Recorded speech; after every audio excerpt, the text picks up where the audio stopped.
Well, Christine, welcome. Hello, Jordan. We're sitting here in the clubhouse, and that obviously must have some very fond memories for yourself, because, well, talk us through your first recollections of Yes. coming here. Well, it was a very familiar place to me, always. And I moved in here just before I was 9 years old, and the part of the building was still occupied by the RAF. This had been requisitioned during the war, as had the Royal Golf Hotel next door. So, yes, I remember one of the early things too is we had VED, I think, in May, or just weeks after we came in, the end of Second World War, and then VJD, victory against Japan, later on. And there was bonfires out there near where the 16th green is. So that was one early memories. My father came to a job as steward or caretaker at the golf club, and my mother was to do the catering. One thing would be, my father would be responsible for selling the green fees. That would be mainly during the summertime, of course, then, because there wasn't much golf played in the winter. And cleaning the building and providing meals, teas and coffees in the morning and afternoon teas and lunches occasionally. Yes. I think it would still be open to an extent during the winter, but very little golf played except maybe at weekends. And my father actually worked on the golf course in the winter along with the greenkeepers. And back then, it was a very different clubhouse, presumably. It's been added on a few times over the decades. Well, the major change came in, I think, in 1973. It had been virtually unchanged from the time it was built until 1973. And I know there's the clock in the History Links Museum. That must have been on the roof at the time that you were a youngster, presumably. That's right, yes. And it had to be wound once a week. My father would go up a ladder in there's a cupboard and go up into the sort of loft area and wind the clock. I could hear it ticking from the bedroom I was in. Tick, tick. Yeah.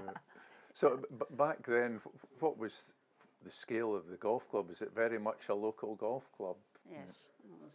And then in the summer months from June, July, August, especially, the visitors would come to the hotels. I mean, you've got nice buildings that were converted to hotels, weren't they? I think they were upmarket villas that then became hotels. Is that how it Yes, panned well, out? certainly three of them, like the Royal Golf was a private residence, and Barrowfield, and was now the Castle Hotel. They were all private homes. Yeah. And the Dornoch Hotel was built by the railway company. As somebody growing up in Dornoch, was golf something that youngsters turned yes, to? Yes, it was very important, yes. I think probably more amongst the young boys than the girls. There were also young lads who were played a lot of football as well. And did you have any option but to play golf if you were growing up in a golf clubhouse? No, I was encouraged to play, yes. From what age? I remember having first clubs shortly after I came in, about 10 or 11, getting sort of junior clubs from Danny McCulloch, who was the pro at the time. Yeah. So as well as sort of helping your parents around the clubhouse, were you involved out in the golf course? Yes, we did some caddying as well. Yes. Golf clubs' bags were very light then. Yeah, especially you were caddying for a lady. Was it rewarding? Well, yes, we got about 3 shillings, 3 and 6pence.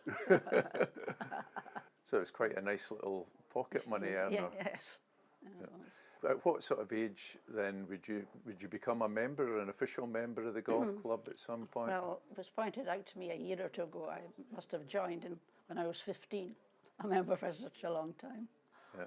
I mean, as you say, golf has obviously played a huge part in the town's life, but it's clearly played a huge role in your own life. Oh yes, very much so. Yes. Is it just the camaraderie of the clubhouse, or you know, what has been the appeal that you Well, stuck with golf for so long? Enjoyed playing golf and meeting different people and making good friends and going to other clubs and playing competitions and then getting to know people in the other local clubs. So, And is your name on any of the trophies here, yes, Christine? it's on a few. If you look, not as many, well, not as many as perhaps should be if I bothered a bit more, but I wasn't particularly very good. I wasn't that good a golfer. Golf presumably is in the genes, though, given the family ties to the golf course. Your uncle made a real name for himself in one of the American professionals. Yes, he did. Early doors. Yeah.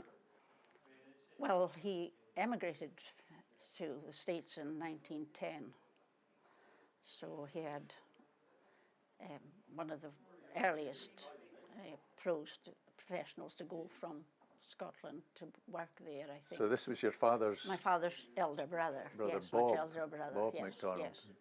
He had two younger brothers followed him. And they both Bill became MacDonald professionals. and Jack, yes. Bob, he was the first winner of the Texas Open, and at that point it was the biggest prize in American golf. Yes, yes. I think that was in 1922. 1921. 21 was it? Yeah.